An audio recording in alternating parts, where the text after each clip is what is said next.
Assalamualaikum warahmatullahi wabarakatuh. Bismillahirrahmanirrahim. Tabarakalladzi nazzala al-furqana ala 'abdihi liyakuna lil 'alamina nadhira. Allahumma shalli wa sallim ala sayyidina Muhammad wa ala alihi wa sahbihi wa barik wa sallim asma'in. Amma ba'du. Ingkang kula hormati Kyai Haji Abdul Hanan wa ahli baiti, sedanten kanca-kanca santri peminat ilmu tafsir dan ilmu hadis ingkang kula hormati. Berbicara tentang ilmu tafsir, ada beberapa ulama yang menghindari kata tafsir karena makna tafsir itu memaknai atau menduga apa yang dikehendaki Allah. Tentu itu sulit. Satu, bahwa faktanya kita sudah tidak bisa komunikasi dengan Allah karena tidak ada wahyu lagi. Sehingga dari kehati-hatian ini pernah suatu saat Abu Bakar ditanya, ma makna abban fi qaulihi ta'ala wa faqihatan wa abba. Beliau menjawab, saya tidak lagi pantas hidup di atas bumi, di bawah naungan langit, jika saya mengatakan naqulu fil Quran, jika saya harus berpendapat tentang Quran apa yang tidak saya ketahui. Itu kehati-hatian yang dilakukan Sayyidina Abi Bakrin As-Siddiq. Tapi teori ini berbanding paradok, berbanding ekstrim, ketika bahwa Quran itu diturunkan itu sebagai hudan, sebagai petunjuk. Kedua, sebagai bayanan, sebagai penjelas.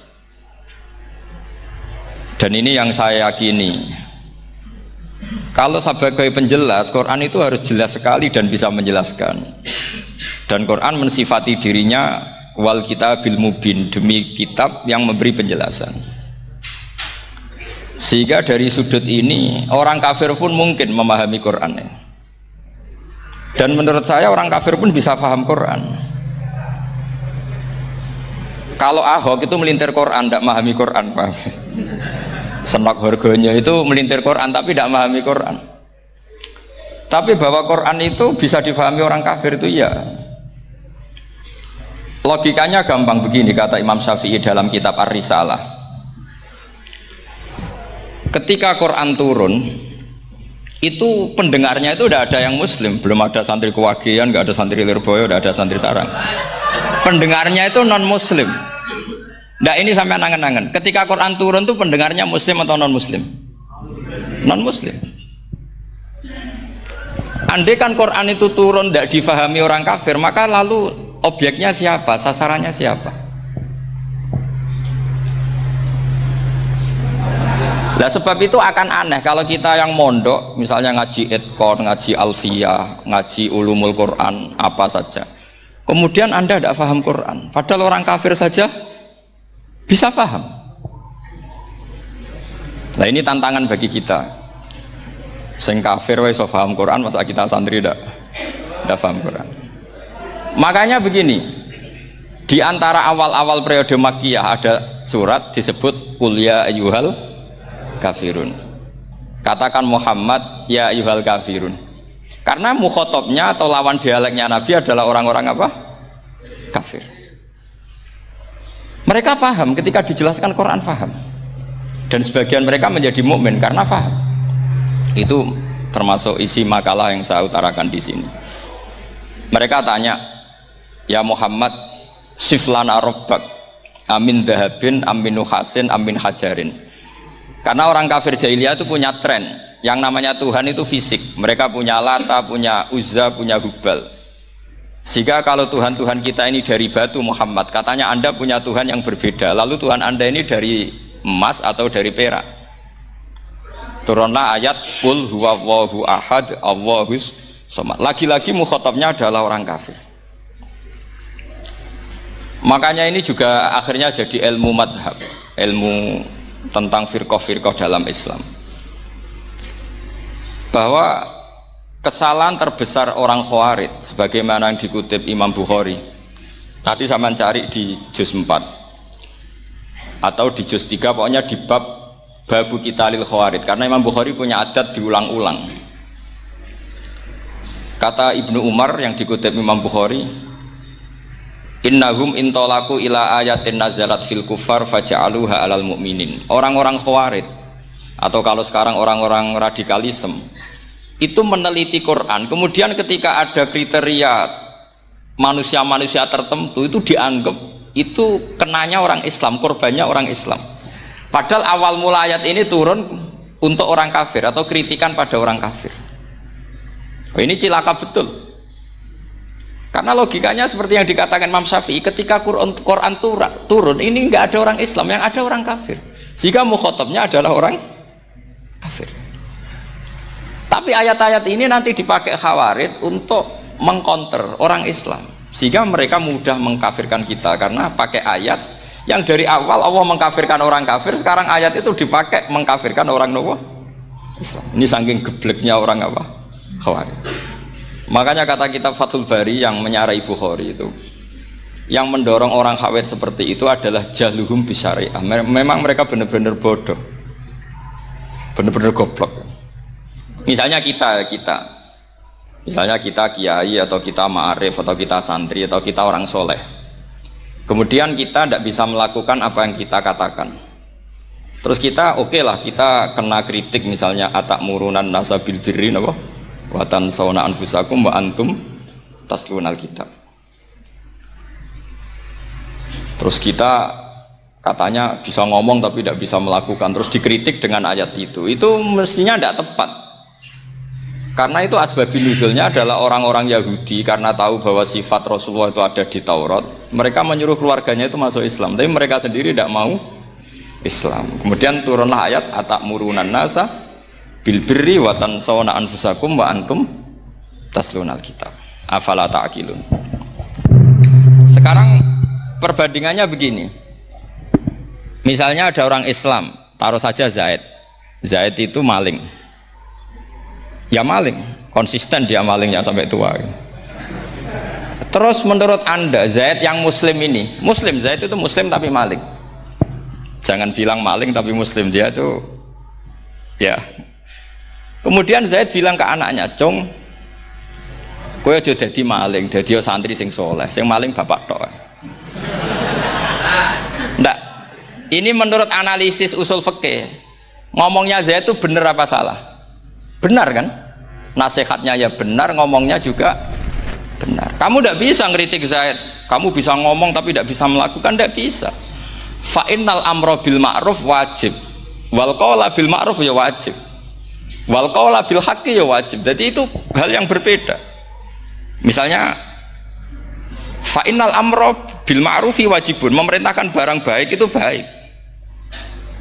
Wa innal qawla bil haqqi ya wajib, mengatakan yang hak itu ya wajib. Berarti Zaid tetap kena khitab, kamu harus nasihati anak secara benar, kamu juga harus ngomong hukum secara benar. Lalu ketika Zaid ngomong hukum secara benar, "Cung ojo maling, maling ku dosa. Cung ojo nerusno profesine bapak maling, maling itu tidak benar." Dia berarti sudah melakukan dua kebenaran, yaitu ngomongnya benar, nasihatnya benar. Dia salah, perilakunya tetap maling.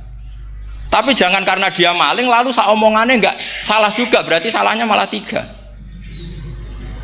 Makanya ini pentingnya ngaji sama ulama, sama ahli usul fikih.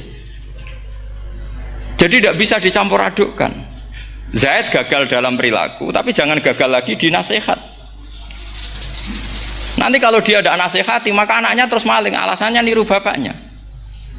Karena bapaknya kalau mau nasihati nanti disemprit sama santri-santri, "Pak, sampean ora oleh nasihati anake ora usah maling, sampean dhewe maling." Oh, tidak bisa cara usul fikih. Itu malah yudraku kulluh, la yudraku napa? Kulluh, atau bahasa populernya al-maisur la yasqutu bil ma'sur. Misalnya kita sebagai kiai hanya bisa takrib, hanya bisa jurumiyah. Apa muda Fathul Mu'in cek abote. Bulet, maknane bulet. Kamu tidak boleh ngomong gini, "Cung, kowe sebagai muridku kudu nurut aku. Nak gurumu goblok tok takrib, kowe tok takrib wae. Gak oleh ngelangkai guru, gak sopan gitu misalnya."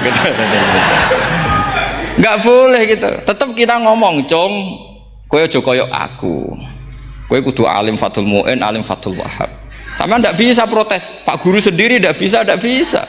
Kebenaran tetap sebagai kebenaran meskipun kita ndak kuat melakukan atau ndak bisa melakukan. Lagi-lagi ayat itu sebenarnya ada untuk kita, untuk orang Yahudi, ta'murunan nasa bil birri wa tansawna anfusakum wa antum taslunal kitab.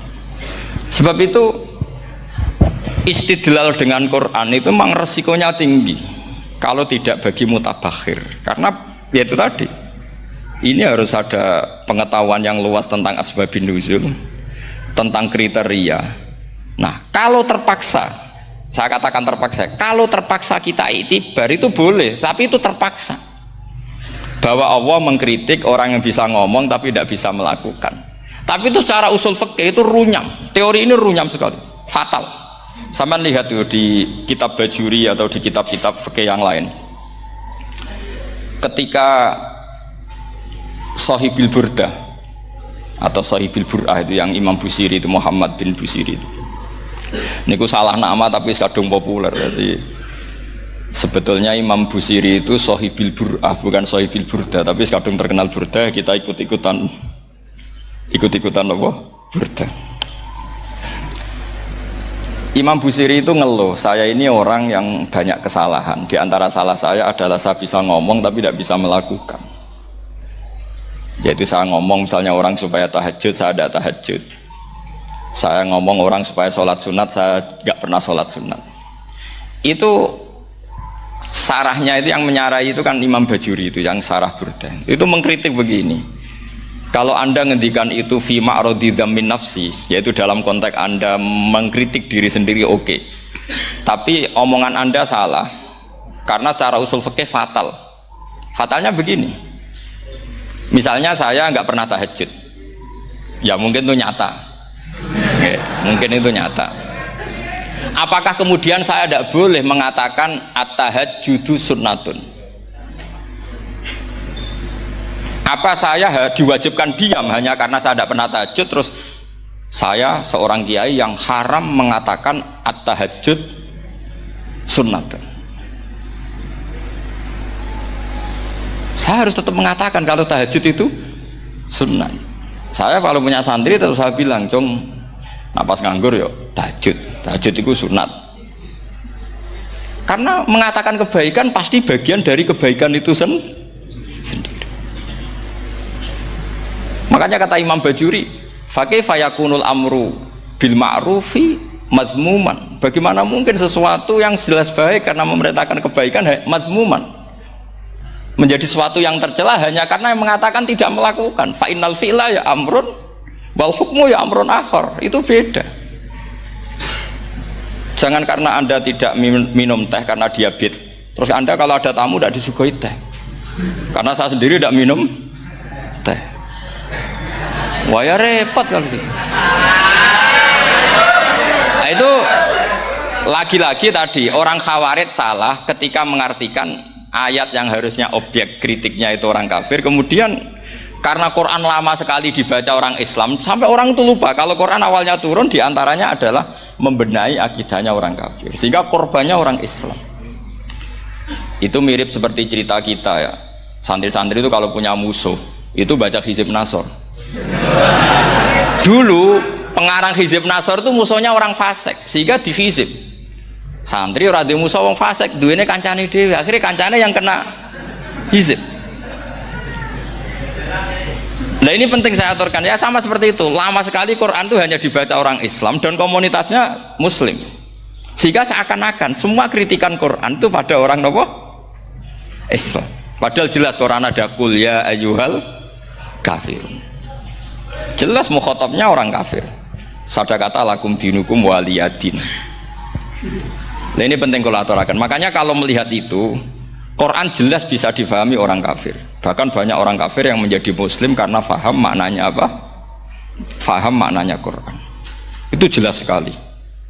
Itu masyhur sekali dialeknya Nabi dengan Walid bin Mughirah, dengan Utbah, dengan banyak sekali termasuk dengan Abu Jahal, dengan Abu Lahab. Bahkan orang-orang kafir Quraisy itu menyewa namanya Musailamah Al-Kadzab. Kalau di sini umumnya baca Musailamah apa Musailimah? trennya di sini. Pakai fathah ya. Oh, itu entah ya, nggak tahu saya yang masalah yang mana itu kan, karena memang kalau dalam ilmu riwayat itu sekali salah baca itu kasus betul, kayak Sa'id bin Musayyab atau Sa'id bin Musayyib itu ketika beliau sugeng itu kalau dipanggil Sa'id bin Musayyab itu marah besar, karena maknanya Sa'id al Musayyab itu yang ditawan, makanya beliau bilang sayyabatni Irak wa anal Musayyib, orang Irak mengatakan saya ini ditawan, sebenarnya saya yang menawan mereka. Tapi al-masyhur itu dibaca Sa'id bin Musayyab, padahal dia tidak mau dipanggil Sa'id bin Musayyab, Sa'id bin Musayyab. Karena nama ini penting. Pentingnya begini. Ini kata Rasulullah kalau sedang guyon, kata Nabi, mbok kamu itu sekali-kali mikir, kenapa saya ini diberi nama Allah Muhammad, katanya. Ini hadis sahih di Bukhari, ada di Kitabul Adab. Banyaklah tag ini. Kenapa ya Rasulullah? Allah itu senang bingung wong kafir, kata Rasulullah. Karena Abu Jahal kalau manggil saya jadi bingung. Itu kalau orang Arab kan pasti tahu maknanya. Muhammad maknanya orang yang terpuji. Sehingga kalau Abu Lahab ngomong itu jadi paradok. Hei orang yang terpuji, kamu bohong. Kan jadi aneh. Ya Muhammad kadzabta. Hei Muhammad kamu bohong. Kalau diterjemahkan hei orang terpuji, kamu bohong. Itu akhirnya sahabat tertawa-tawa, karena cek pinter deh pangeran milih nama kamu ya Rasulullah, karena ini bingungkan musuh gitu. Makanya kalau kamu udah anak kiai itu anak kamu panggil namakan saja Agus, pasti satu pondok manggil Gus semua. Itu aman itu. Oh itu mbok yang nggak seneng tetap panggil Gus. Karena kalau untuk Gus putra kiai kan butuh di bapak kiai, kan bapak kadung ra kiai itu kan, itu ada triknya, yaitu anaknya dinamain Agus. Nah itu Rasulullah itu sudah dipilih sedemikian rupa oleh Allah, perilakunya benar, ahwalnya benar, sak namanya juga benar, sehingga ketika Abu Jahal Abu Lahab tahu bahwa nama Muhammad ini problem, karena ini madah itu memuji, sehingga mereka kalau mencari Muhammad tuh bilang ainal madmum, mana orang yang tercela. Terus orang-orang Quraisy tidak paham kamu nyari siapa, akhirnya mereka bilang ana atlubu Muhammad, dan saya cari Muhammad, akhirnya bilang Muhammad lagi. Nah, itu Quran juga main di ranah nama, sehingga Abu Jahal itu namanya kan Abul Hakam. Orang Islam dari awal memanggil Abu Jahal, karena kalau sampai kita manggil Abul Hakam kita akan mengalami paradok, ya Abul Hakam, hei bapak dari semua kebijakan, kamu begini kan kacau. Makanya itu dari sini orang nggak boleh salah apa? Salah nama. Ini penting kalau aturakan, karena kadang menganalisis Quran itu satu bilisanin Arabi mubin, kata Imam Syafi'i, wa innahu latanzilu rabbil alamin nazala bihir rohul amin ala qalbika litakuna minal mundhirin bilisanin Arabi mubin. Di antara, kata Imam Syafi'i ini, di antara aturan pokok memahami Quran adalah dia malian bil arabiyah, dia sangat-sangat menguasai bahasa Arab. Itu masyhur dalam dialek Imam Syafi'i. Saman kalau ngaji takrib atau Fathul Mu'in, syarat sahnya tayamum lil musafir itu apa? Tolabul ma', mencari apa? Air. Sampai kalau di takrib dicontohkan, kalau di tempat atas nyari ke bawah, kalau ke bawah nyari ke atas. Imam Syafi'i ditanya, kaifa taqulu bi syartit tolab, bagaimana anda berpendapat bahwa tolabul ma' itu wajib untuk menjadi sahnya tayamum? Terus Imam Syafi'i faqara'a falam tajidu ma'an, kamu pergi kemudian falam tajidu ma'an, kamu tidak menemukan air. Terus Imam Syafi'i mengatakan la yuqalu liman lam yatlub lam yajid wa innama yuqalu lam ya'rif, katanya. Orang yang nggak pernah mencari itu tidak bisa dikatakan lam yajid, tidak menemukan. Kalau belum mencari namanya tidak tahu. Padahal Quran bilang kamu pergi kemudian kamu tidak menemukan air. Tidak menemukan itu berarti harus mencari dulu, baru dikatakan lam yajid, tidak menemukan. Kalau tidak pernah mencari namanya tidak tahu. Hanya gitu tok itu jadi ilmu bahwa tolabul ma' itu wajib, karena Allah mengatakan falam tajidu ma'an la yuqalu liman lam yatlub lam yajid wa innama yuqalu lam ya'rif. Orang dikatakan tidak menemukan berarti setelah mencari kemudian kesimpulannya tidak menemukan. Kalau belum mencari namanya apa? Tidak tahu. Nah, dari sini Imam Syafi'i istidlal wajib tolabul. Ini namanya malian bil arabiyah. Dia menguasai bahasa Arab.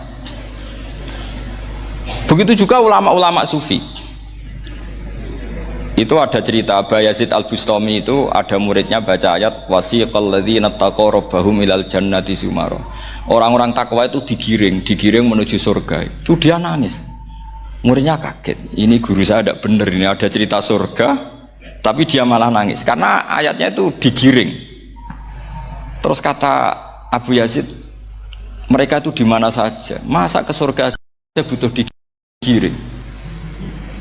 Ke surga itu kan nikmat, ngapain butuh digiring? Saya tidak mau, kata dia. Abu Yazid itu gak mau digiring ke surga, itu gak mau. Muridnya kan tambah kaget, memangnya mau neraka kan gitu pikirannya itu. Ternyata beliau jawabnya sederhana. Saya pas itu sudah dekat sama Allah sehingga tidak perlu digiring. Kemudian saya sudah panitia kiamat pas itu, jadi nggak perlu digiring.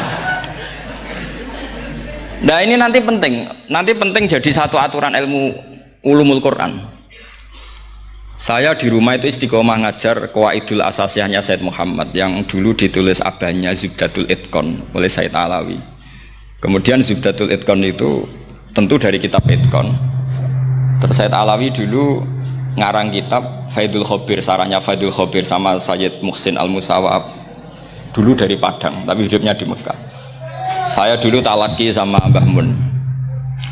Itu ternyata ada ayatnya, innal muttaqina fi jannati wa nahar fi maq'adi sidqin 'inda malikim muqtadir. Sekarang sampean saya tanya, menurut Anda semua orang kena hisab enggak? Enggak, sampean jawab saja. Menurut Anda ketika di mahsyar semua orang kena hisab apa enggak? Pasti kita menjawab iya. Tapi kata Said Muhammad, itu keliru. Enggak kebayang orang seperti Nabi kena hisab. Pasti yang kena hisab itu orang-orang yang enggak jelas. Nah, misalnya Nabi jelas baiknya, harusnya ya langsung nggak kena hisab. Karena tidak mungkin seorang saksi kok diaudit, tidak mungkin. Lo saksi itu di pengadilan kan nggak tersangka, nggak terdakwa, dia tidak boleh diintervensi oleh hakim. Nah, Rasulullah ketika kiamat, ketika fil mahsyar, fi faslil qada itu jelas, fa kaifa idza ji'na min kulli ummatin bisyahidi wa ji'na bika ala haula'i syahida. Rasulullah sudah dekat Allah, pas mahsyar itu ada Allah, ada Rasulullah, ada Jibril.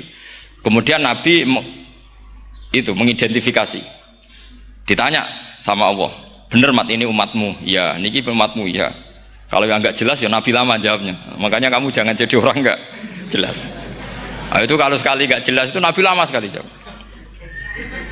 Nah, artinya begini, yang kena hisab itu meskipun kata Said Muhammad, meskipun Dhahirul Quran itu menetapkan asbata umumal hisab, tapi zahirnya Quran yang sama juga menafikan hisab.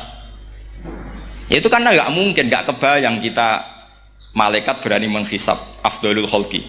Sama bisa bayangkan malaikat mengaudit Rasulullah SAW. Ahabbal khalqi ilallah. Kepen cilaka mencet ya. Wong jajar Allah kabeh dinten audit sudah indah. Fa kaifa idza ji'na min kulli ummatin bisyahidi wa ji'na bika ala haula'i syahida. Lalu mungkar nakir juga sama. Sampean bisa bayangkan mungkar nakir tanya Nabi Muhammad. Tesnya susah. Karena kalau Rasulullah terus ditanya, "Waman nabiyuka?" Wah, itu kan bisa kiamat itu.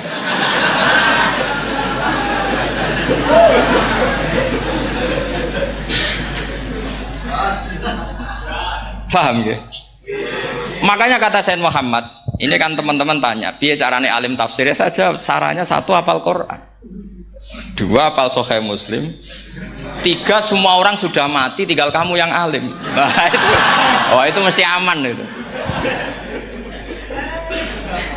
Nah kalau sampean tanya saya, apa buktinya Gus kalau orang tertentu tidak kena hisab? Ya buktinya tadi misalnya innalladzina qalu rabbuna Allahu tsummas taqamu tatanazzalu alaihimul malaikatu alla takhafu wala tahzanu wa absyiru.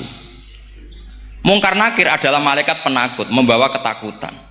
Sementara para wali ini jelas malaikat kena konstitusi. Malaikat harus mengatakan ke para wali, Allah takhofu wala tahzanu. Padahal Nabi tentu Sayyidul Auli. Para wali saja malaikat kena aturan, kamu harus bilang Allah takhofu wala tahzanu wa abshiru. Hei para wali, kamu jangan susah, jangan gentar, kamu harus gembira.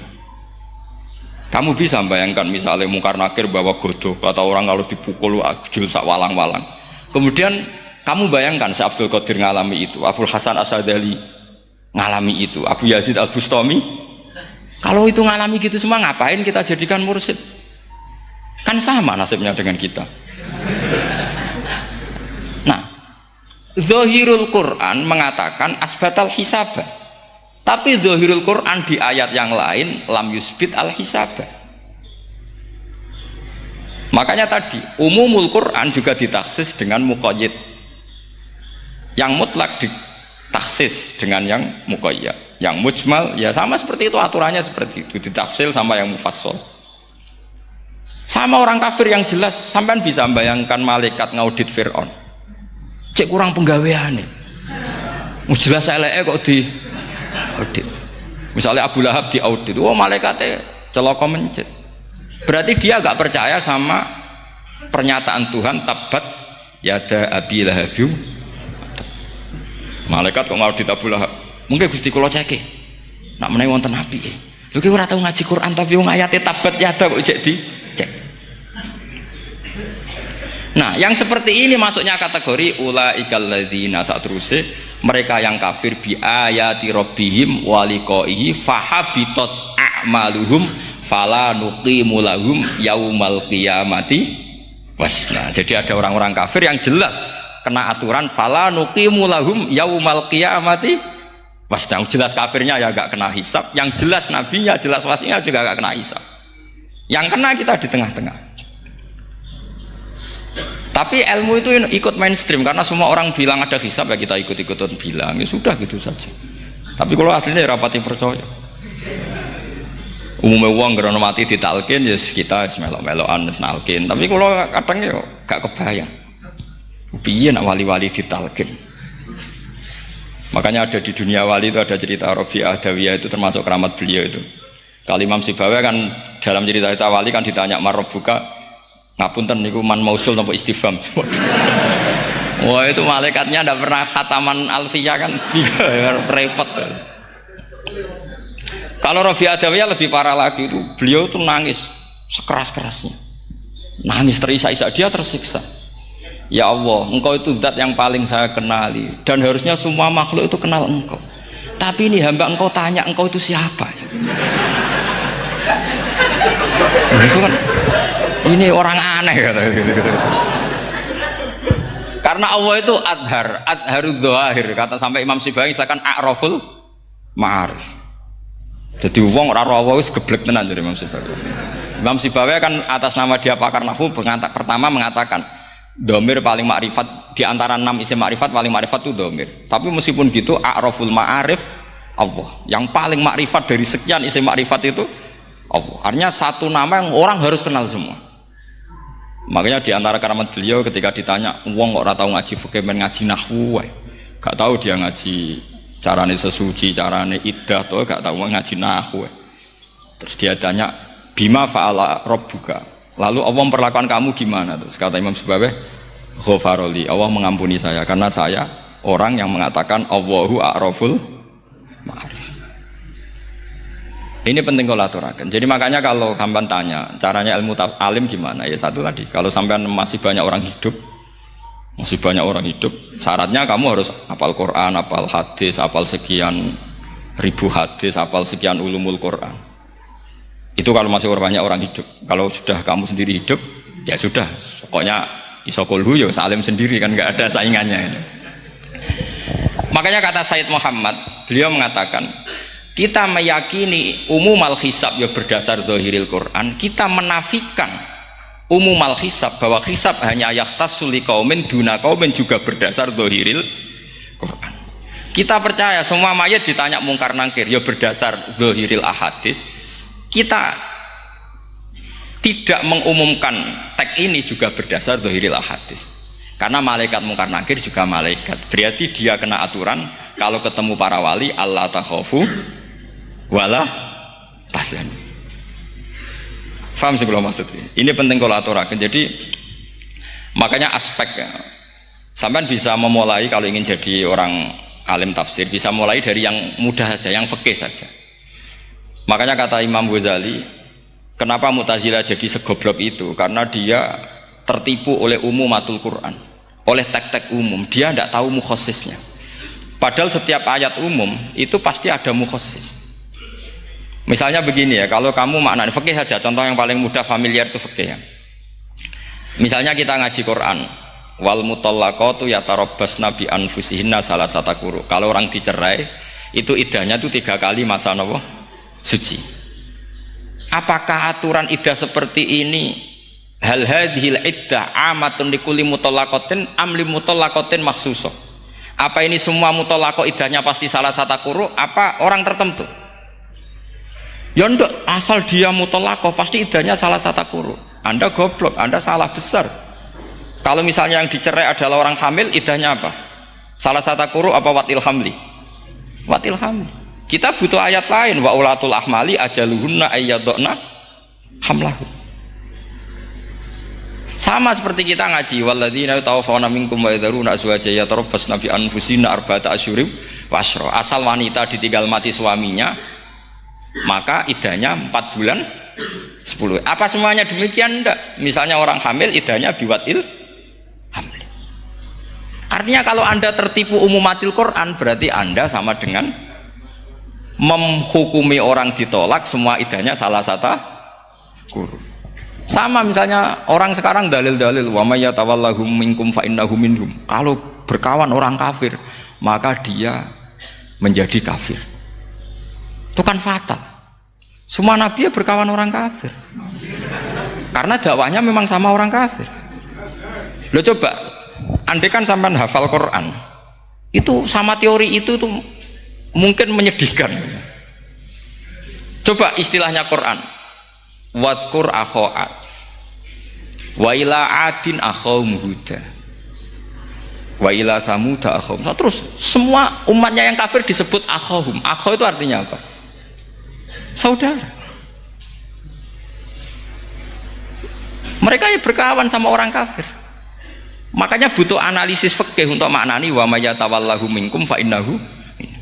Setelah dianalisis fikih, ternyata semua nabi diistilahkan wa ila madyan akhahum syuaiba, wa ila adin akhahum huda. Akhaw itu artinya apa? Saudara. Kalau sampean tanya, lalu logikanya gimana?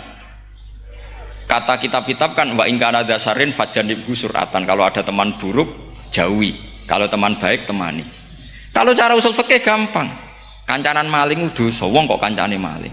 Tapi nak dakwai maling apik kan? Aku ora ngancani kok dakwai dandani, selesai kan? Ngancani maling elek, nak dakwai maling apik. Demenan rondo elek, nak didik apik kan, itu seperti itu. Nah, ini penting kalau aturaken. Dan di sini ini makanya NU itu punya sejarah panjang, banyak wali-wali yang jadab, yang coro zahir itu kancanan wong fasik-fasik. Orang syariat bingung, ini wali kok berteman orang fasik. Ya kalau kamu bahasakan teman ya masalah, kalau kamu bahasakan ini binaan. Enggak, sama jawab saja. Kalau dibahasakan teman masalah enggak? Masalah kan? Tapi kalau dibahasakan itu binaan, selesai kan? Sama, Nabi berkawan orang kafir itu tidak karena berkawan, itu binaan Nabi. Memang Nabi itu jadi Nabi, objeknya adalah mengislamkan orang kafir. Ya berlama-lama Nabi dialek dengan mereka, muasarah sama mereka. Bahkan Nabi diharuskan bersikap baik sama mereka. Itu yang disebut fabima rahmatim minallahi lintalahum walau kunta fadhdhan ghalidhal qalbi lan faddu min hawl. Tapi sekarang itu orang sudah tidak pakai ilmu. Orang-orang radikalisme itu nggak pakai usul fikih. Pokoknya kalau ada ayat terjemahnya gini ya sudah, itu jadi madhab. Akhirnya kecelakaan seperti ini. Pokoknya kalau ada ayat faqtulul musyrikina haitsu wajadtumuhum wa khudhuhum wahsuruhum wa'udu lahum kulla marsad. Sudah hafalnya ayat itu saja. Dia tidak mau ngapalkan misalnya qatilul ladzina yuqatilunakum. Ada ayat lagi wa akhrijuhum ya min haitsu akhrajukum. Sehingga ulama kita membagi kafir itu ada harbi, kita musuhi, ada zimmi, ada muahad, ada musta'man. Itu ulama karena tahu tidak semua orang kafir itu harbi, tidak semuanya zimmi, tidak semuanya muahad, tidak semuanya musta'man. Kalau harbi oke, kita perang, kalau zimmi ya kita bina. Kalau muahad ya sesuai perjanjian kita, kompensasinya apa, MOU-nya kayak apa. Tapi apalnya mereka ayat satu tema. Nah celakanya kita yang ngaji di pondok-pondok yang katanya spesialis ingin alim tafsir, apalnya ya satu ayat juga. Wah itu kan satu ayat versus satu ayat, itu ngeri. Makanya kalau sama tanya saya, ini katanya di acara ini sama tanya gimana caranya jadi ahli tafsir, ya saya jawab gampang. Caranya itu hafal Quran, hafal hadis, terus hafal ulumul Quran. Ya misalnya Nadoman ya Faidul Khobir lah, kalau kitab Nasar ya minimal itu setengah lanya itkon lah, kalau nggak lanya amat ya agak lanya. Karena kitab tafsir itu gampang, teorinya itu mudah sekali. Misalnya al-ibratu bi umumil lafzi la bi khususis sabab, itu sama dengan kayak kaidah fikih. Karena kalau kaidah fikih itu saya itu pernah dibisui kiai itu, ini kisah nyata itu, dibisui kiai itu pas basul masail. Dulu saya itu masih sering mau basul masail. Tadi mun pensiun mun boten niku. Dulu saya dengan Gus Zofur putrane Mbah Mun itu sering makili Pondok Anwar basul masail fikih. Tapi tidak tahu ceritanya Gus Zofur jadi dokter tafsir, saya juga kok ya tahu-tahu menekuni tafsir. Lama-lama orang itu lupa status saya yang fakih ya. Makanya saya itu ya kadang eman gitu, karena ini status penting juga. Tapi status fikih itu kadang memang menyesatkan. Karena begini, itu dulu pernah ada basul masail itu begini. Ini kisah nyata ini. Ada desainer baju putri untuk putri, anak putri. Kemudian desainer itu menciptakan satu celana pendek misalnya, atau celana seperempat. Dengan desain ini pasti kalau dipakai itu auratnya itu kelihatan.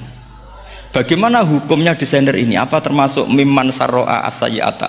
Karena terjadi kasfil aurat. Apa enggak? Rata-rata kalau kiai yang khusyuk-khusyuk, yang sepuh-sepuh, desainer itu dosa. Gara-gara tren pakaian ini wong wedok buka aurat. Tapi kiai-kiai alim yang muda-muda, entah saking belingnya, entah saking pinternya, tidak tahu. Bilang begini, Pak Yai, yang didesain apa? Ya celana itu. Lalu celana itu fungsinya nutupi apa buka aurat? Ya nutupi. Lu kan lumayan urun nutupi. Kalau haram ya dicopot. Lu kan malah parah itu. Bingung kayak gini. Sampai bilang gini kan. Wah semanis. Itu kan makanya ini guyon ilmiah. Repotnya ngadepi orang alim muda itu kan mbok gedhingi ku ilmiah, mbok senengi fasih.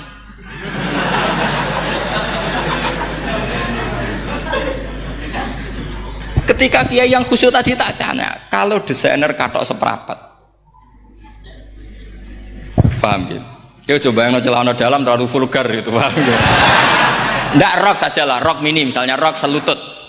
Sampean jangan ngeres ya, yang rok selutut misalnya. Rok selutut itu desainernya kena hukum haram enggak? Sampean jawab saja. Oh haram jadi kiai sepuh, karena dengan desain itu misalnya lututnya kelihatan. Tapi pertanyaannya kiai muda saya masih ingat betul, saya tanya. Lalu fungsi pakaian itu apa Pak Yai? Fungsi itu kan tetap nutupi sebagian aurat. Kalau Anda haramkan, barang haram itu harus dihilangkan. Nah, itu. Sampai kiai itu setelah acara itu manggil saya. Gus, kalau ngakoni jenengan alim tapi ku podo repoti. Podo repoti ku nak dalam itu kan terus itu ada perumusan di redaksi keputusan yang dijual itu, yang masail fikihnya kan terus diputuskan, dibukukan. Kalau redaksinya halal Gus, nanti orang pakai rok semua. Dan saya balik bantah, kalau redaksinya haram orang nggak pakai rok. Akhirnya itu apa? Kebijakannya lucu. Buak we Gus, pertanyaan itu buak sak jawabannya oke. Jadi kita debat tidak jadi. Ini cerita ilmiah. Makanya sama tidak wajib manut saya ini terlalu ilmiah, jadi tidak baik untuk kehidupan kesalian, kurang baik. Jadi ini, tapi ini ilmu. Tetap kaidahnya fikih ma la yudraku kulluh la yutraku kullu. Jangan kalau tidak bisa nutupi aurat semua, lalu jangan sama sekali. Lho nggih kan kaidahnya kan gitu, ma la yutraku kullu, la yutraku kullu. Misalnya Anda punya tetangga nggak mau pakai jilbab, nggak mau pakai pakaian muslimah, kamu tidak boleh bilang munisan raklambinan, tidak bisa. Ma la yutraku kullu, ma la yutraku kullu, la yutraku napa? Kullu. Makanya ini kita harus hati-hati. Nah bayangkan sekarang orang meneliti Quran itu yutraku kullu. Mestinya kalau Anda meneliti radikalisme, ayat yang terkait radikalisme diteliti semua. Ternyata di surat Taubat yang disebut suratus Saff, yang bahkan haram baca bismillah, itu ada ayat wa in ahadum minal musyrikin nastajaraka fa'ajirhu hatta yasma'a kalam Allah summa ablighu ma'mana. Muhammad, kalau ada orang kafir mau belajar Quran sama kamu, ya harus kamu pelajari hatta yasma'a kalam Allah. Setelah mereka mau belajar, ya ablighu ma'mana, summa ablighu ma'mana, kamu harus menjamin keamanan dia. Itu di surat Taubat, termasuk akhiru suratin nazalat, gak mungkin terjadi mansuh. Tapi orang-orang ekstremis selalu pakai faqatulul musyrikin haitsu, apalan itu terus. Yang orang liberal yang menaparin la ikraha fiddin, ya sudah seperti itu. Sing orang-orang ora tegas, ora tau nahi mungkar, ya ma arsalnaka illa rahmatan lil alamin, ngono terus. Yang kelompok tukang nahi mungkar ya ayatnya amen nahi mungkar. Saya tuh heran, kenapa mereka punya masalah dengan hafalan kayaknya. Kenapa sih hafalannya kok pedot itu? Kita yang hafal semua bingung jadi. Jadi akhirnya kita yang pinter anut sing goblok, karena saya tuh pernah loh debat sama orang salaf, debat gitu. Setelah saya mengutarakan sekian hadis, ada tuh Pak hadis itu, waduh, harusnya kamu ngaji saya, ada debat tuh yang level, kalau nggak level tuh nggak boleh katanya. Itu kan ngeri. Makanya ini penting ya, kalau sampean tanya ingin jadi alim tafsir, ya harus hafal Quran semua. Kalau tidak mungkin yang nunggu orang semua mati baru Anda jadi ahli tafsir, karena tidak ada musuhnya. Tapi saya pastikan orang kafir pun bisa memahami Quran, yaitu tadi hatta yasma'ah kalam Allah. Sayyidina Umar itu masuk Islam itu gara-gara dengar adiknya baca Toha, ma anzalna alikal Qur'ana litashqa illa tadhkiratal liman yakhsha tanzilam mimman khalaqal arda was samawati ula ar-rahmanu alal arsis tawa. Itu dia ma huwa bikalamil basar, tidak mungkin seperti ini karangan manusia, itu tidak mungkin. Akhirnya dia Islam. Banyak orang Islam karena diperdengarkan Quran, karena memang notnya sudah unik, makna kualitasnya juga sudah unik, semuanya itu unik, indah. Sampai sekarang pun orang kafir itu orang paling tahu Quran. Makanya Allah mensifati orang kafir itu hasadam min indi anfusihim mim ba'di ma tabayyana lahumul haq. Sekarang sama saya tanya, orang sing tabayyana lahumul haq itu orang paham apa orang tidak paham? Mereka orang kafir itu mengingkari Quran, padahal mim ba'di ma tabayyana lahumul haq, setelah kebenaran nyata bagi mereka. Nyata bagi mereka artinya orang kafir paham apa tidak paham? Paham. Cuma mereka punya penyakit hasadam min indi anfusihim. Mereka juga kalau ada ayat tentang ahkam yang memberatkan, mereka bilang i'ti bi Qur'anin ghairi hada au badil. Muhammad harusnya jangan tema itu yang diangkat, bu, cari Quran yang lain yang enggak tema itu. Mereka sampai memilih tema itu karena paham apa karena tidak paham? Karena paham. Makanya di makalah saya pastikan ngaji tafsir itu gampang, karena orang kafir pun bisa. Kalau kasus Ahok itu bukan paham itu melintir, beda. Paham sama melintir itu beda. Itu diterjemah kemenang tuh jangan mengangkat kawan orang Islam, bukan ngangkat pemimpin. Ya likanya emang kalau ngangkat teman saja tidak boleh, apalagi ngangkat pemimpin. Fatal mana berteman sama orang salah sama ngangkat. Saman kancanan maling itu apik nak menawa nang andani. Terus ngangkat, "Hei maling ke pimpinanku." Parah mana? Parah mana? Artinya sama saja ketika diterjemah jangan ngangkat teman. Sebetulnya ngangkat pemimpin lebih fatal. Itu kan mafhum awlawiyah, itu kan normal saja. Itu di Quran biasa, misalnya innalladzina ya'kuluna amwalal yatama dzulman, orang yang makan hartanya anak yatim secara zalim. Kamu bilang, Gus saya tidak makan kok, sepeda motornya tak gasap, tak jual. Yang diharamkan kan makan. Wah, ya sarap kalau gitu. Maknanya begini, memakan harta anak yatim artinya ifsad. Ifsad itu merusak. Nak ngono ikhraq, membakar atau mencuri sama dengan makan, bal asyad. Malah kan lebih apa? Lebih apa? Dasar. Jadi yakuluna di situ tuh ba'dul amsilah, sebagian contoh min wujuhil ifsad atau min wujuhil ihlak. Jangan kok karena ayatnya makan, oh yang haram tuh makan, kalau nyuri gak apa-apa. Waya fatat. Itu kan sama dengan santri geblek dikandani kiai ini, "Cung, kowe mbek bojomu jogeman naboi." Suatu saat istrinya lapor lagi, "Pak Yai sekarang ndak naboi tapi nyadui." Karena naboi itu pakai tangan. Mereka pertama dilaporkan kiainya, "Pak Yai, suami saya itu sering memukulin saya pakai tangan gini. Cung jogeman naboi bojomu." "Nggih Pak Yai, siap." Suatu saat istrinya lapor, "Pak, tetap benjut, kenapa? Kalau nak niki disadui." Mereka pikirannya, sing haram nabok, nak nyaduk halal. Wah itu kan ngajak goblok bareng. Nah masalahnya di usul fikih kasusnya seperti itu. Makanya saya ini kadang ya maliki sekali. Kadang saya itu maliki sekali. Kadang ya. Misalnya begini, saya beri contoh. Ini yang kisah nyata ya. Ada seorang Arabi datang ke Rasulullah. Ya, tadi kan teman-teman minta juga ilmu hadis ya. Ini satu paket saja. Yaitu tadi nanti kalau sampean kasih lalim itu sudah ada urusan saya tadi. Nunggu orang mati banyak tadi. Kalau nggak usah nunggu orang mati, sarannya tadi apal tadi. Ya Rasulullah ahlak tuh.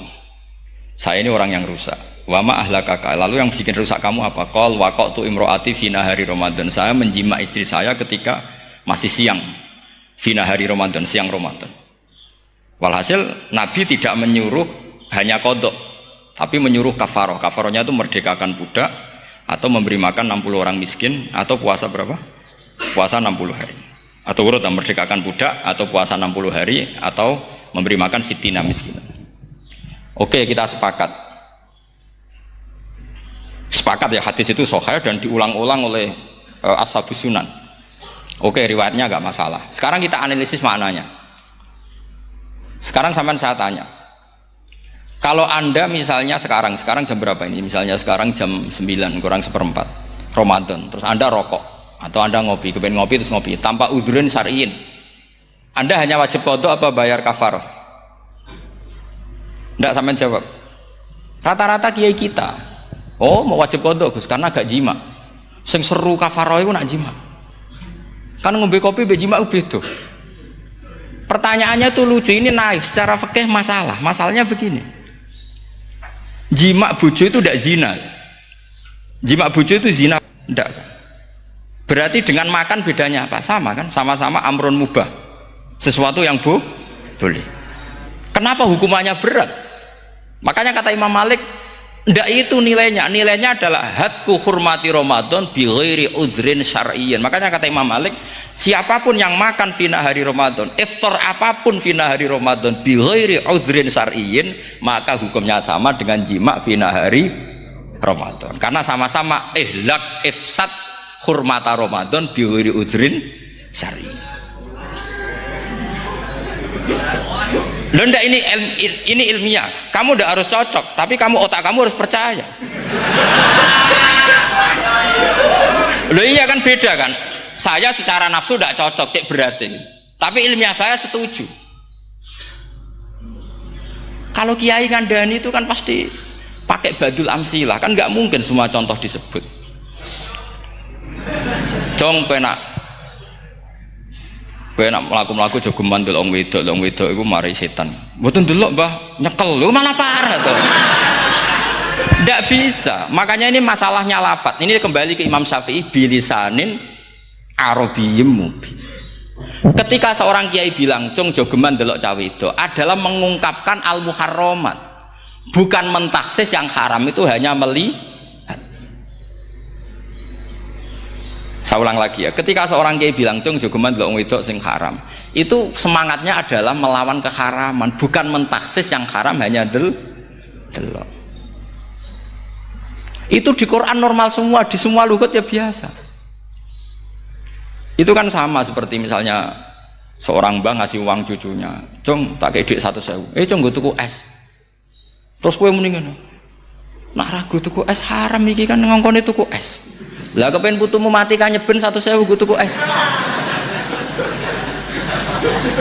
Ya mulai dulu istilahnya nak bange ke ibu tuh jong 1.000 gue tuku es. Cara wong kuno. Nah, maksudnya gue pokoknya umumnya cah cilik senane es cuma nyebut. Ya sudah seperti itu. Sama seperti Quran menghentikan begini. Ini memang salate yang fikih dulu yang pokok-pokok. Di antara yang enggak boleh dikawin adalah wa antasma'u bainal ukhtaini illa ma qad salaf. Kamu enggak boleh menikahi Sri dan Zainab kakak beradik. Sudah sepakat nggih? Fi nikahin wahid enggak boleh al jam'u bainal ukhtain. Jadi mbaknya kamu kawin, adiknya kamu kawin fi nikahin wahid. Tapi nak ngeduni boleh, berarti kan dengan waktu yang berbeda. Quran hanya menyebut itu. Kemudian Rasulullah zaman Sugeng itu hanya nambahi wala binal mar'ati wa ammatiha wala binal mar'ati wa kholatiha, juga agak boleh menikahi ponaan plus buliknya, baik bulik dari bapak yaitu ammah maupun bulik dari ibu disebut apa? Kholah. Kemudian ulama fikih merasa ada yang kurang, ditambahi lagi dua perempuan yang andekan yang satu itu lelaki kok haram nikah, berarti haram jam'u fi nikahin wahid. Misalnya cucu rabibahnya boleh enggak? Enggak boleh kan? Berarti kalau sampai mengumpulkan cucu dan mbahnya fi nikahin wahid juga enggak boleh. Tapi orang yang waras itu tidak akan nyalahkan Quran ketika tidak lengkap. Wa antasma'u bainal ukhtain ila ma qad sal, ini tidak lengkap. Yang haram kan tidak hanya jam'u bainal ukhtain, termasuk mengumpulkan cucu dan mbahnya. Karena Quran enggak mau dengan logika tidak waras itu, tidak mau. Taruh saja orang itu rata-rata mbahnya kan umur 70 tahun, cucunya umur 17 tahun. Kebayang nggak kamu nikahi sehingga adik kan boleh bareng, pasti kamu milih bareng. Makanya Quran hanya bakas wa antasma'u final ukhtain, karena yang mungkin masih menggugah selera itu dua.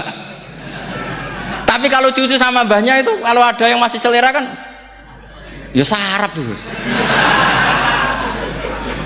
Tapi fikih sebagai kaidah tetap menerangkan termasuk yang haram jam'u adalah bainal mar'ati wajad dati. Paham juga maksudnya? Artinya ketika menyebut itu tidak jaminan merangkum semua hukum, tapi ba'dul amsilah. Fa'innal akila yaktafiya bi isyaratil ba'di, karena orang kalau punya akal diisyarai sebagian sudah paham. Ini penting kalau aturakan. Jadi ini penting.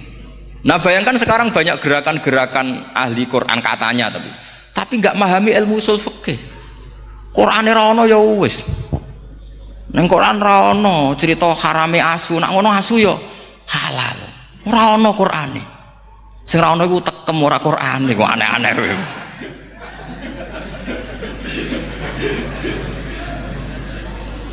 Itu kan sama terus sampean misalnya tadi jam 09.00 Ramadan tambah udhurin syariyin terus mangan mie rokokan, itu kan melecehkan Ramadan biguri udhurin syariyin, karena melecehkan hurmata Ramadan kena sanksi separah itu. Jangan kamu terus bilang tapi Nabi hanya bilang masalah jima fi nahar Ramadan. Jima istri itu hukumnya itu tidak zina, hukumnya itu mubah sama dengan makan. Ini cara madhab Maliki, tapi kita alhamdulillah madhab Syafi'i. Ya itu masalahnya. Berhubung itu menguntungkan sami'na wa ta'na. Nah, itu. Tapi saya sendiri dalam konteks ini, saya itu ya sangat-sangat Syafi'iyah, sangat-sangat Syafi'iyah. Dalam banyak hal sangat-sangat Syafi'iyah.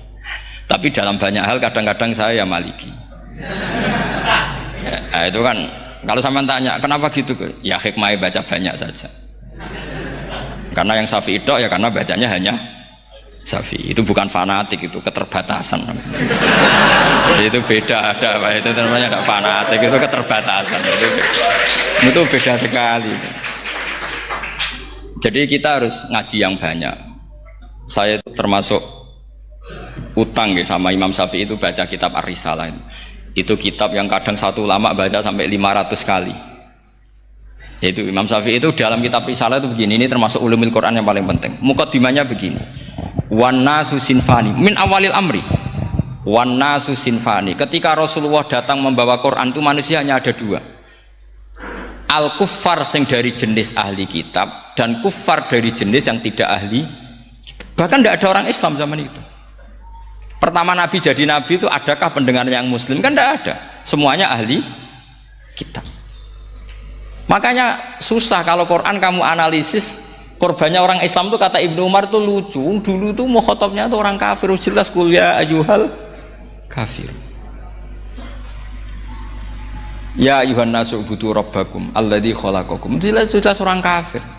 Karena orang Islam nggak mungkin dikhatabi ubudu rabbakum. Makanya Imam Suyuti kalau nafsir itu ngeper ubudu rabbakum wahiduhu. Tapi kalau mukhatabnya orang Islam dawimu alal ibadah atau dawimu alat tauhid. Karena dia tahu kalau mukhatabnya orang kafir ubudu ya masih wahidu. Kalau sudah Islam kok dikhitabi ubudu mudawamah alal ibadah. Itu saking alimnya Imam Suyuti. Ini saya teruskan. Kalau mukhatabnya itu orang kafir ahli kitab, itu kemungkinannya ya dua cara mereaksi Quran. Yaitu disebut lam yakunil ladzina kafaru min ahlil kitabi wal musyrikina munfakina hatta ta'tiyahumul. Jadi lam yakunil ladzina kafaru, jelas kafaru itu umum.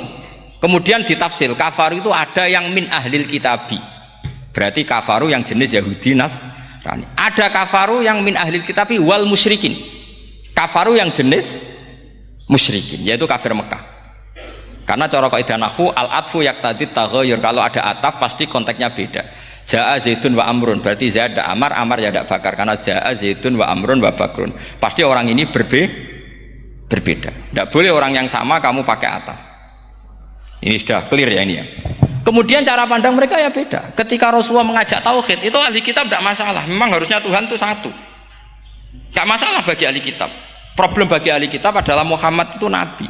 Itu kita nggak suka. Kalau Tuhan satu oke, tapi kalau Muhammad nabi tidak oke. Kita bisa jadi nabi, kata mereka, karena mereka merasa nasabnya sampai Ibrahim. Sementara zaman itu mereka sanksi Muhammad itu nasabnya konti, gak jelas. Ini penting kalau aturakan. Sehingga dalam konteks ini Allah menjawab ahli kitab dulu. Ini itu disebut Muhammad itu nasabnya jelas. Ini itu fihi ayatum bayinatum maqamu Ibrahim. Ini saya dengarin. Ibrahim itu jelas pernah ke Mekah. Bukti Ibrahim pernah ke Mekah adalah jejak kaki Ibrahim di makam apa? Makam mereka, artinya buatan kuburan, buatan jejak kaki Ibrahim ketika bangun Ka'bah. Fihi ayatum bayinatum maqamu Ibrahim. Pun. Kalau Ibrahim pernah di Mekah, artinya beliau pernah nikah di Mekah. Paling tidak punya dzurriyyah di Mekah. Jadi Ismail dibawa ke Mekah. Jelas ayatnya wa id yarfa'u Ibrahimul qawaida minal baiti wa Ismail. Ini dengarin ya. Sebab itu saking alimnya berjanji itu beliau tahu betul masalah utama Rasulullah Muhammad adalah disangsikan nasabnya. Sebab itu kitab berjanji pertama cerita.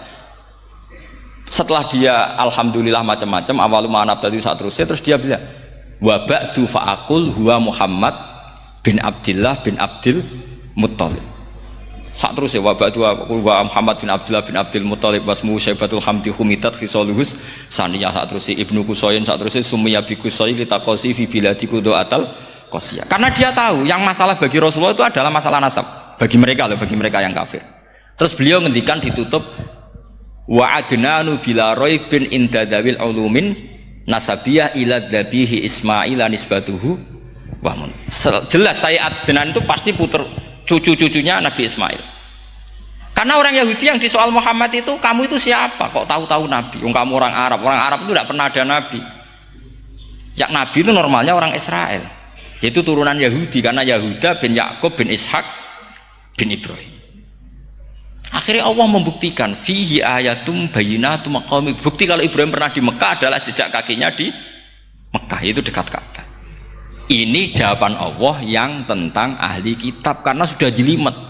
Ada ilmu ansab, ada ilmu nasab, ada polemik kitab samawi. Kalau kafir Mekah ini goblok-goblok. Ketika Rasulullah pakai teori tauhid, orang kafir Mekah itu sangat gobloknya bilang gini, Muhammad, kita ini urusannya banyak, utang kita banyak, kasus saya banyak. Kok Tuhannya satu itu tidak cukup? Yaitu mereka mengatakan aja'alal alihata ilahau wahida inna hadza la syai'un ujab. Bagaimana Tuhan hanya satu? Urusan kita banyak, masalah kita banyak. Tuhan nggak boleh satu, harus banyak. Sejumlah urusan kita. Ada Tuhan BPKB, Tuhan macam-macam lah. Ada Tuhan kredit, Tuhan kas, macam-macam lah kan.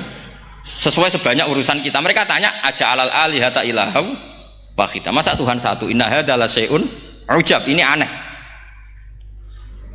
Tapi Rasulullah dengan sabarnya, kalau yang seperti ini Allah menjelaskannya beda dengan yang pertama, karena tadi orang kafir itu bisa min ahlil kitab, bisa wal musyrikin. Lam yakunil ladzina kafaru min ahlil kitab, ada yang wal musyrikin. Semuanya ini tidak pernah munfakina hatta ta'tiyahumul bayyinah. Mereka tidak pernah tercerabut dari pikiran mereka, dari mainstream mereka, sampai ada bayyinah. Bayyinah itu kejelasan kebenaran atau benar yang begitu jelas. Itu siapa? Rasulun minallah yatslu suhufam mutahhar.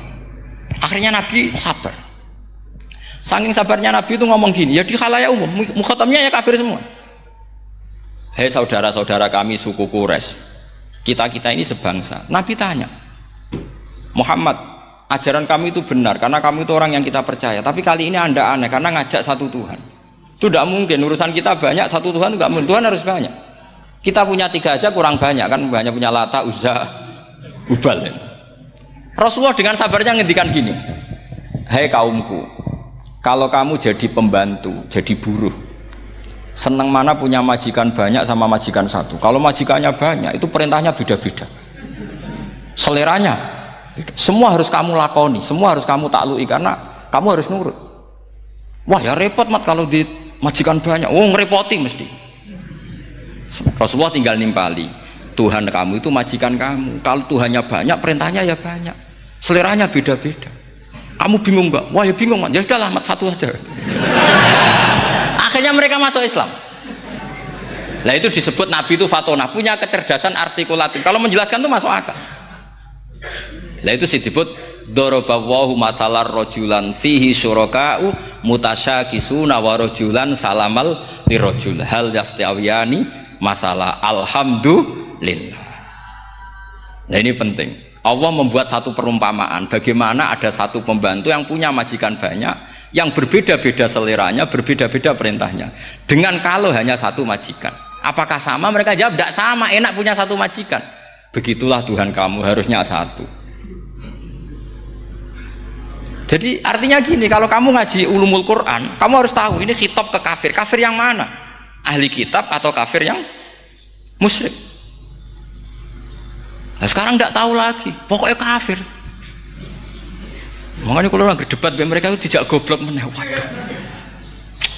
Makanya sama tidak usah ketularan goblok, sing pun gimpun sing wis goblok ora usah ditambahi mun kathah dan ini pun.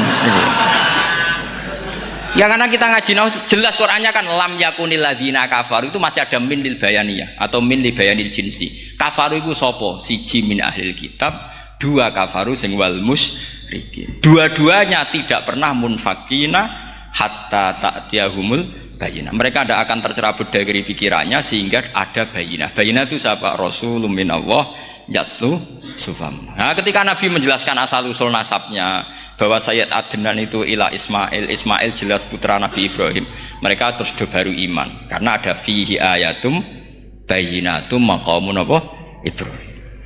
Ya jadi saya kira demikian, nanti kan akhirnya jam pinten teman.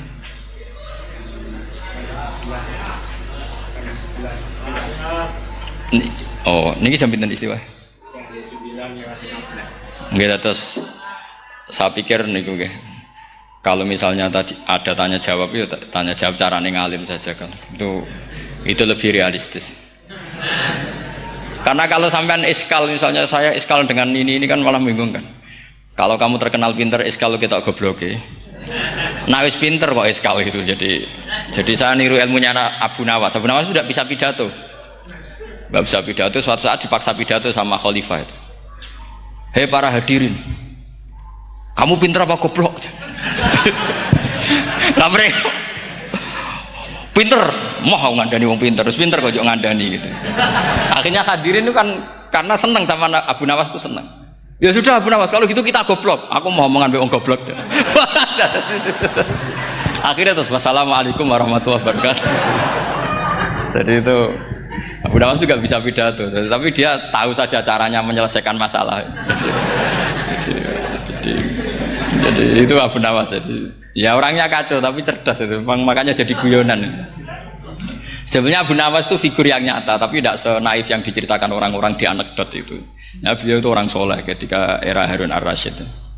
Tapi ya tadi karena banyak cerita yang macam-macam. Ya, Abu Nawas itu, makanya ini cerita anekdot. Jadi riwayatnya agak jelas, tapi lucunya jelas. Jadi itu. Dia itu mangkel punya tetangga profesor ahli astronomi. Adiknya itu mau iso omong kok. Abu Nawas mau pinter molak-malik omong kan masyhur itu, dia cerita hari Senin tanggal sekian lihat Abu Nawas di alun-alun mau terbang. Orang lihat semua itu Abu Nawas itu ya sudah di podium ya hanya gitu-gitu. Kok nggak mau terbang-terbang? Ya mau itu ya tidak. Wassalamualaikum warahmatullahi wabarakatuh. Yang bilang Abu Nawas terbang siapa? Abu Nawas mau terbang. Yang namanya mau itu ya tidak.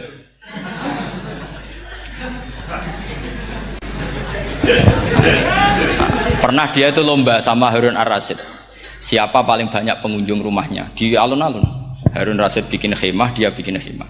Tentu cerita ini bohong, yakini ini bohong. Memangnya ini bohong tenang. Makanya ini anekdot, hanya guyonan. Harun Rasyid karena dia raja itu ada apel, ada makanan macam-macam. Ya tentu pengunjungnya banyak. Batas akhir itu penilaian jam 12 malam. Abu Nawas tenang, satu pun nggak ada pengunjung, nggak ada makanan, nggak ada apa. Pas jam 12 rumahnya dia, kemahnya dibakar. Orang ke dia semua. Tit menang dia karena jumlahnya. Bahkan Harun Rasyid itu datang ke kemahnya dia. Karena lombanya kan pengumpulan massa terbanyak tit jam 12. Harun Rasyid pikirannya santri ya guys, sugoi jajan nggak mesti teko, pikirannya gitu. Abu Nawas pikirannya beda, jenenge ana kebakaran pasti datang. Wis dihitung biaya khemah sama hadiahnya banyak hadiahnya. Yang ahli falak ini punya ilmu yang rasional, yang pinter sekali. Dia ilmuwan bahwa bumi itu bulat-bulat. Nah, saya lagi tren meyakini bumi flat itu ya kacau nih. Mau gara-gara penjelasan sing sepihak. Ini wong nganggur. Lah wong ilmuwan kok sentimennya perkara wedi duit. Enggak boleh ilmuwan menyebut sentimen apa? Uang. Akhir bumi itu bulat-bulat. Jadi kalau Anda jalan ke timur terus nanti ke titik yang sama.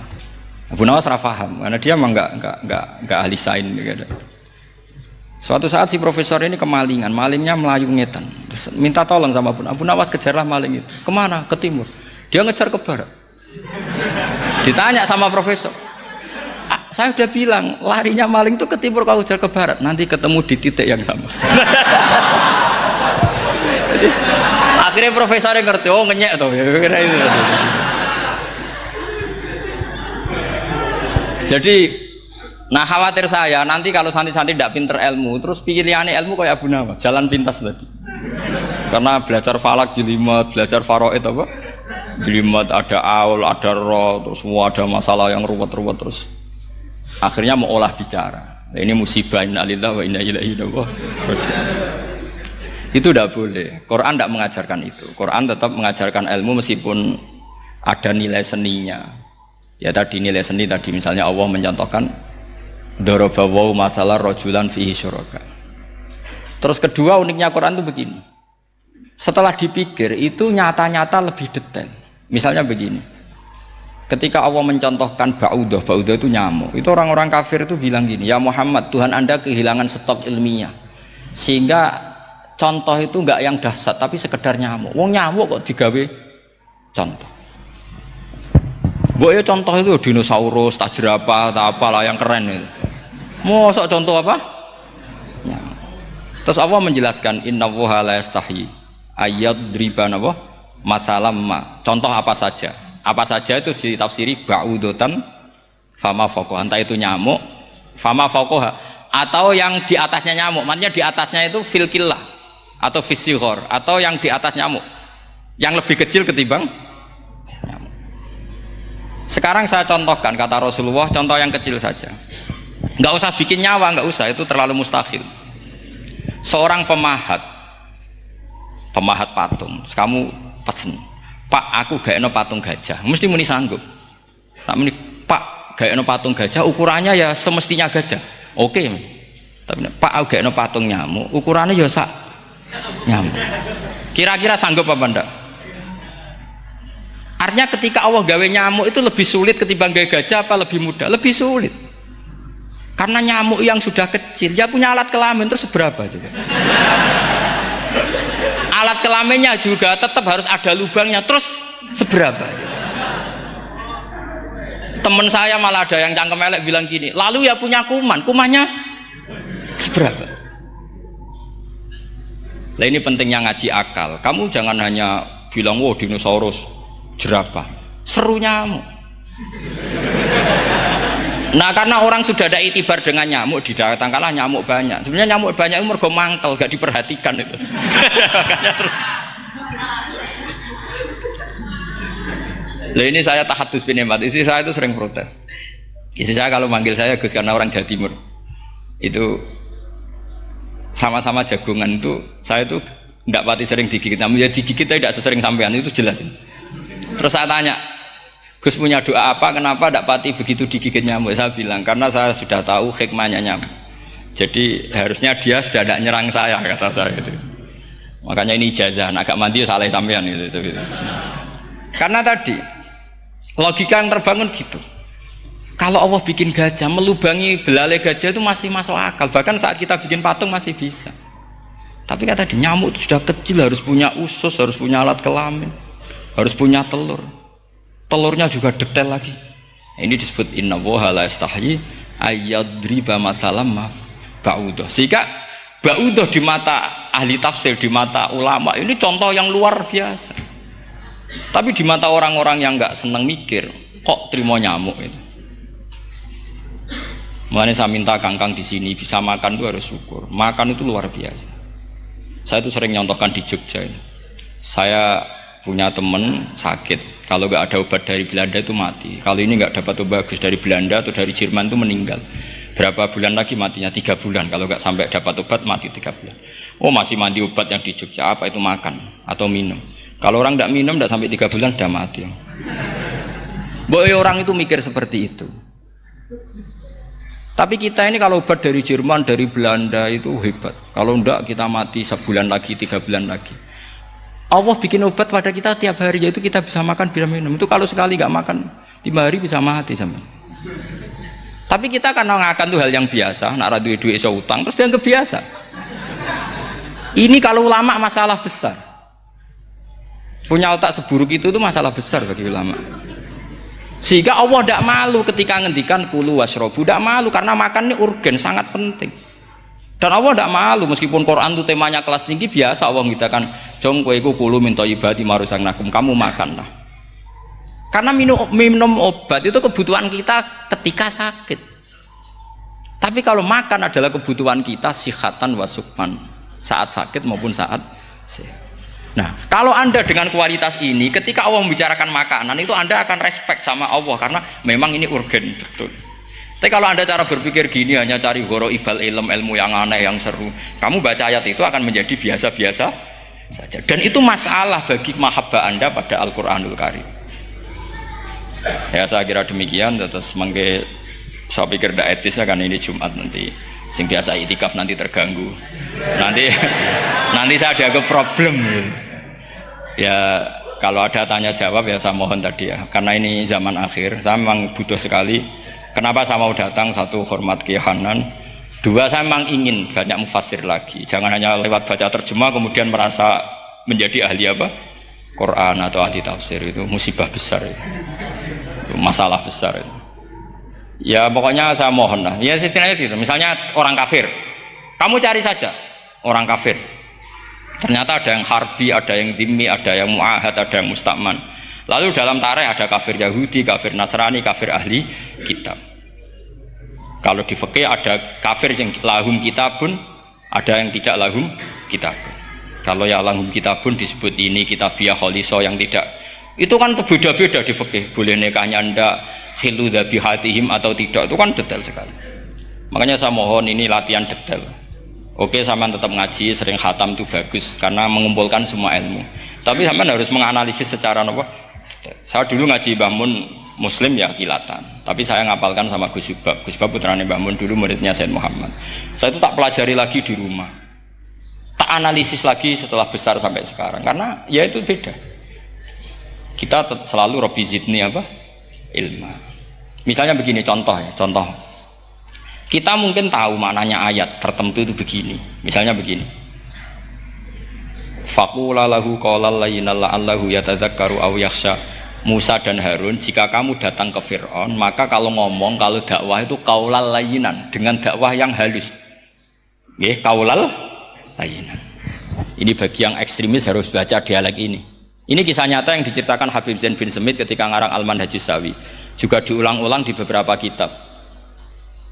Suatu saat ada ustadz, corong Jawa Kemelinti, datang ke Harun Ar-Rasyid. Harun Ar-Rasyid ini Banil Abbas, termasuk zuriyahnya Abdullah bin Abbas.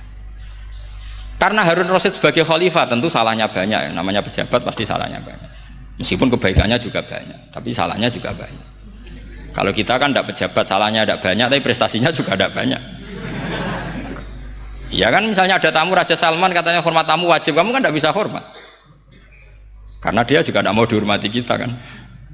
Nah terus si ustadz tadi datang begini. Saya itu masih hafal teksnya. Ya Amirul Mukminin, inni nasihun lak famusyaddidun alaika fala tajidanna ala nafsika fi nafsika alayya syai'an. Saya ini mau nasihati Anda, tapi saya maaf sekali karena nasihat saya ini kasar sekali. Musyaddid itu kasar, keras. Fala tajidanna fi nafsika alayya syai'an. Saya mohon jangan dimasukkan hati lah. Makanya terjemah bebasnya jangan masukkan hati. Katanya Harun Rasyid langsung marah. Uskut ya jahil, kamu itu ustadz bodoh. Kamu tidak boleh keras sama saya. Dia masih bantah, saya keras sama Anda karena Anda salahnya banyak. Terus apa kata Harun Ar-Rasyid? Inna wa ta'ala qad arsala man huwa khairum minka ila man huwa syarrum minni wa ma'adzalika qala ta'ala faqula lahu qaulal layyinan. Allah mengutus orang yang jelas lebih baik ketimbang kamu, yaitu Musa dan Harun. Musa dengan ustadz ini baik mana? Tidak, sama jawab saja. Baik Nabi Musa kan? Ilaman huwa syarrun minni. Fir'aun dengan Harun Ar-Rasyid buruk mana? Buruk Fir'aun. Itu saja masih dengan etika faqula lahu qaulal layyinan. Musa dan Harun kamu harus sopan. Ndak wae Fir'aun wajib sopan, ndak wae aku ra sopan.